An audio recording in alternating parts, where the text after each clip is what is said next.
Welcome back to Saravana family అండి. నమస్తే అండి. ఈరోజు అయితే మీ ముందుకైతే నేనైతే గోంగూర కారప్పొడితో వచ్చానండి. నేనైతే 6 కట్టలకైతే చేస్తున్నాను. ఆకులన్నీ మొత్తంగా తీసుకొని మనం ఉప్పు నీటిలోని కాసేపు ఉంచి మనం కడిగేసి ఒక క్లాత్ పైన ఆరబెట్టాలన్నమాట. ఆరబెట్టి వన్ డే అంతా ఆరబెట్టాలండి. అసలు నీరు అనేది ఏమాత్రం ఉండకూడదు. ఆకంతా వాడిపోయినట్లుగా కూడా చూసుకోవాలన్నమాట. చూసుకుంటే అది బాగా అసలు డ్రైగా అయిపోయినట్లుగా ఉండాలి.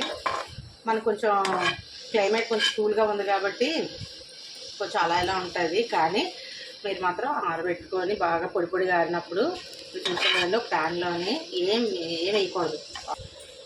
ఆయిల్ కానీ ఏం వేయకుండాను ఇలాగే ఉత్తి ప్యాన్ మీదే మొత్తంగాను ఉన్న కొంచెం ఉన్న చెమ్మ కూడాను లాగిచ్చేయాలన్నమాట. అండి ఇవి చూసారు కదా, ఇలా అంత బట్టి అంటే వాడిపోయింది కాబట్టి తొందరగా వేయకపోతుందండి. ఎండలో కానీ పెడితే కూడా చాలా బాగా తొందరగానే వాడిపోద్ది. అంటే నీరు అనేది లేకుండా చెమ్మ అనేది లేకుండా తీసేయాలన్నమాట. ఇక్కడ నేను తీసి పక్కన పెట్టుకుంటున్నాను అండి. ఇదేం చేయాలంటే కొంచెం మనకి ఏంటంటే జిగురుగా గోంగూర ఉంటుంది కాబట్టి ఇలా వేపేసిన వెంటనే మనం ఏంటంటే ఫ్యాన్ కింద పెట్టేసుకోవాలండి. అంటే ఉన్న కాస్తంత చెమ్మ కూడాను డ్రై అయినట్లుగాను ఫ్యాన్ కింద పెట్టుకుంటానండి. 2 స్పూన్ల మినపప్పు అండి, 2 స్పూన్ల మినపప్పు, పొట్టుపప్పు ఇది దోరగా వేయించుకున్నాం కదా, ఇది తీసి పక్కన పెట్టుకోవాలి. 2 స్పూన్ల శనగపప్పు కూడాను మనం దోరగా వేయించేసుకోవాలండి. దీంట్లోనే మనం ఆయిల్ వేయటం లేదు.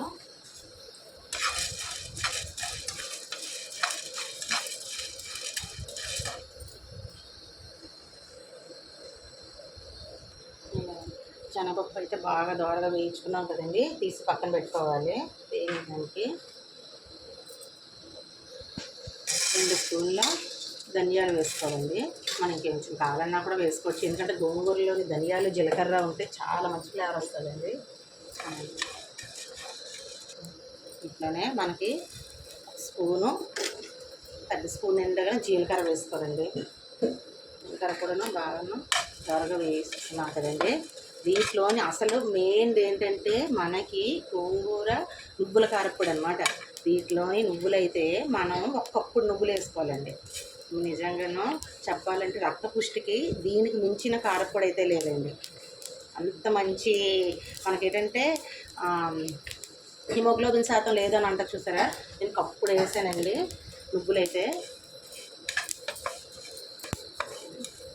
హిమోగ్లోబిన్ శాతం అయితే నిజంగానండి చాలా బాగా, మరి మామూలుగా అయితే కాదండి, అంత స్పీడ్గా గోంగూర కానీ నువ్వులు కానీ పల్లీలు కానీ ఇవి ఏంటంటే తొందరగాను మనలోని రక్తహీనత అనేది తీసేస్తుందండి, రక్తాన్ని పెంపొందిస్తుంది అనమాట. ఎంత త్వరగా అంత త్వరగా అనమాట. హిమోగ్లోబిన్ శాతం చాలా వరకున మనం తింటుండగా డైలీ తింటుంటాం కదండి, ట్యాబ్లెట్స్ ఇవన్నీ వేస్తూ ఉంటాం, ఐరన్ ట్యాబ్లెట్స్ ఇవన్నీ, ఫాలిక్ యాసిడ్ ట్యాబ్లెట్స్ ఇవన్నీ వేస్తాం. కానీ ఇలాంటివి మనం చేసుకొని తినడం వల్ల మనకు రక్తపుష్టి అనేది చాలా ఎక్కువగా ఉంటుందండి.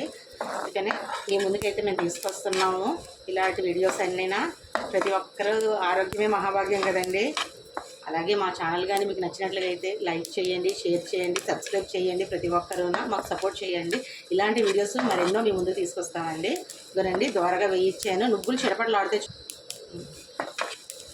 చిటపటలాడుతుంది కదండి. ఇప్పుడు మనం స్టవ్ ఆఫ్ చేసి పక్కన పెట్టుకోవాలి. ఎండుమిర్చి అండి, మనకి నేనైతే ఒక 20 ఎండుమిర్చి వరకు వేసానండి. ఏంటంటే కారం బాగుంటుందండి, చాలా టేస్ట్గా అనిపిస్తుంది. తగ్గించుకొని వేసుకున్న వాళ్ళు తగ్గించుకోవచ్చు.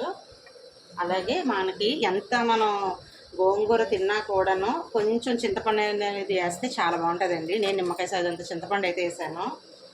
అలాగే దీంట్లోనే మనకి కొంచెం సాల్ట్ అనమాట, సైంధవ లవణం ఉంది కదండి, మనకి రుచికి సరిపడినంత వేసుకుంటే చాలు.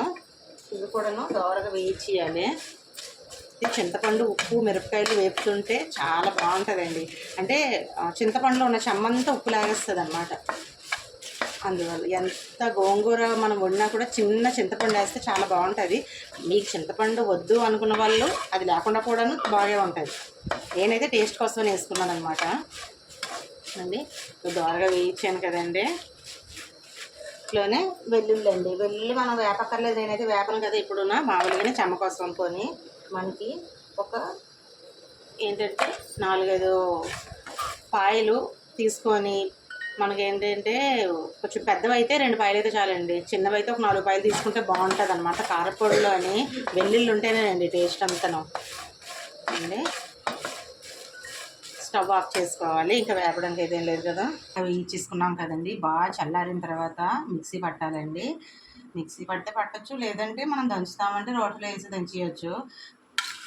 చూసారు కదండి, దీనివల్ల చాలా లాభాలండి. నేను మిక్సీ చేసుకొని వస్తాను, ప్రస్తుతానికి వర్షాలు పడుతుంది కాబట్టి మేమైతే రోట్లో వేయలేము, అందుకని మిక్సీ ఆడిచ్చి వస్తానండి. మిక్సీ ఆడించుకొని వచ్చాను. గోంగూర కారం పొడి, గోంగూర నువ్వుల కారం పొడి అండి. ఇది వేడివేడి అన్నంలోనే కొంచెం నెయ్యి వేసుకొని కానీ లేకపోతే పల్లీల నూనె వేసుకొని తింటే చాలా బాగుంటుందండి. ఇంకోటి ఏంటంటే మనం పులిహోరకి ఎలా పోపు పెడతాం, అలాగే పోపు అంతా వేసుకొని పల్లీలు పోపు సామాన్లు అన్నీ వేసుకొని మనం ఈ పౌడర్ కూడాను కొంచెం రైస్లో కలుపుకుంటే మాత్రం గోంగూర పులిహోరలా కూడా చాలా బాగుంటుందండి. ఒకసారి అలా కూడా ట్రై చేయండి.